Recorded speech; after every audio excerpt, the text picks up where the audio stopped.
안녕하세요. 야구 역사 기록실입니다. 응답하라 1994. LG 트윈스가 29년 만에 한국 시리즈 정상에 올랐습니다. 축하합니다. 지난 영상에서는 KBO 리그 최초로 통산 1000경기에 출장한 학다리 신경식 선수의 명예전환 통계를 살펴보았습니다.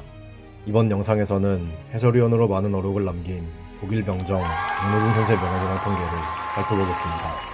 1962년 10월 26일에 태어난 박노준 선수는 설린상업고등학교 고려대학교를 졸업하여 오비 베어스에 1차 지명되었습니다. 6시즌 동안 오비 베어스에서 활약한 박노준 선수는 1991 시즌 후 롯데 타이거즈로 트레이드되었는데요. 그리고 1년 후 다시 한번 쌍방울 레이더스로 트레이드되었습니다.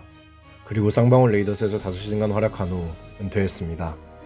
아마추어 시절부터 혹사를 당한 탓에 그가 보여준 성적은 아마추어 시절의 기대에 미치지 못했습니다. 그나마 주력은 살아있어서 7년 연속 두 자릿수 도루를 기록하였으며 1994 시즌에는 43도루를 기록하였습니다. 3할 타율을 기록한 시즌도 이 시즌 단 한 번뿐입니다. 두 자릿수 홈런은 단 한 번도 기록하지 못했으며 한 시즌 최다 득점도 60득점에 불과합니다. 4할 출루율, 5할 장타율은 근처에도 못 갔습니다. 프로 초창기 그는 투타 경험을 하였는데요. 아마추어 시절에는 가능했을지 몰라도 프로의 벽은 높았습니다. 그래도 첫 해에는 33경기에서 5승 6패, 7세이브, 2.28의 평균 자책점을 기록하기는 했지만 그게 끝이었습니다. 이후 두 시즌을 더 투수로 활약했지만 낙제에 가까운 성적을 얻고 투수는 포기했습니다. 참고로 그의 단일 시즌 최고 승리 기여도는 1986 시즌에 투수로 기록한 3.13입니다. 이쯤 되면 투수를 하는 게 어땠을까요? 아마추어 시절부터 혹사를 당하고 투타 경험까지 한 탓에 그는 쉴 틈이 없었는데요. 그래서 그는 거의 매 시즌 부상을 달고 살았습니다. 부상으로 제대로 활약을 하지 못했다 보니 그의 통산 성적도 많이 부족했는데요. 그래도 통산 1000경기 출장과 3000타석은 성공했습니다. 득점 생산량만 봐도 그가 리그에서 평균 이하의 타자였음을 알 수 있습니다. 투수로 보여준 기록도 부족한데요. 명예전환 커리어 표준 테스트 기준점인 500이닝도 넘기지 못했습니다. 그래도 조정 평균 자책점으로 보면 그도 평균 이상의 투수였는데요. 이닝이 적었으니 큰 의미는 없습니다. 1994 시즌은 그가 3할 타율과 더불어 43도루를 기록한 커리어 하이 시즌인데요. 이해 그는 골든글러브를 수상했습니다.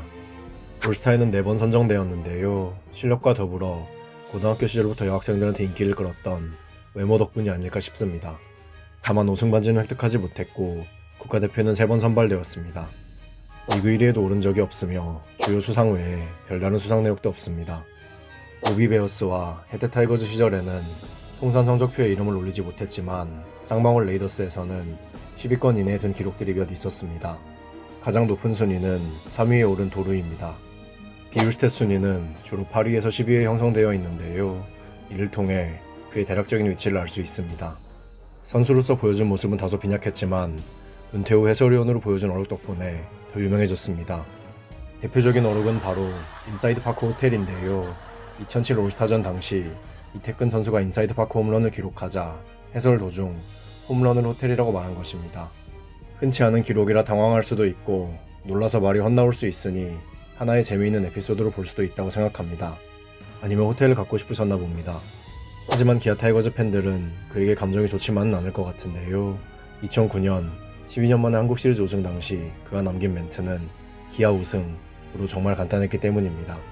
요즘은 우승 멘트도 시적으로 표현하고 빌드업을 거쳐 스토리를 담는다는 점을 고려하면 12년 만에 우승 멘트 치고는 정말 아쉽다고 생각합니다.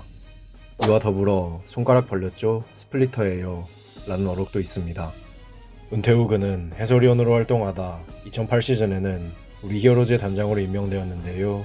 이때 그는 정말 힘든 시기를 보내고 1년 만에 사임하였습니다. 사임 후 다시 해설위원 생활을 하다 박사학위를 취득하며 교수가 되었습니다. 그리고 2020년부터는 안양대학교의 제11대 총장으로 부임하였습니다. 어떻게 보면 공부하는 운동선수의 끝판대장일 것 같은데 이런 모습들이 후배 선수들에게도 귀감이 되었으면 좋겠습니다. 독일 병정 박노준 선수의 명예전당 통계는 2022 시즌 종료 기준으로 다음과 같습니다. 리그 1위에 오른 적이 없어 블랙잉크에선 0점을 받았습니다. 잠시 상위권에 있던 타자인 만큼 그레잉크에선 22점을 받으며 154위에 자리했습니다. 누적 스탯과 비율 스탯 모두 빈약한 탓에 명예전당 커리어 표준 테스트에서는 9점을 받으며 313위에 그쳤습니다. 몇몇 수상 내역은 있지만 임팩트 있는 시즌이 부족하여 명예전당 모니터에서는 15.5점을 받으며 202위에 올랐습니다. 마지막으로 조스에선 8.50을 기록하며 좌익수 중에서 25위에 자리했습니다. 투수로는 명예전당 커리어 표준 테스트의 기준인 500이닝을 넘기지 못했기에 따로 기록하지 않았습니다. 박노준 선수의 명예전당 통계와 통산 성적으로 명예전당에 입성하기는 다소 어려울 것 같습니다. 대신 그의 명언들은 영원히 남아있을 것입니다. 이제 판단은 여러분께 맡기겠습니다. 박노준 선수는 명예전당에 입성할 수 있을까요? 여러분들의 의견을 댓글로 남겨주세요. 다음 영상에서는 최초의 고졸 출신 신인왕 박정현 선수의 명예전당 통계에 대해 이야기해보겠습니다. 야구 역사 기록실의 영상은 KBO 리그 경기가 없는 매주 월요일에 업로드됩니다. 감사합니다. 지금까지 야구 역사 기록실이었습니다.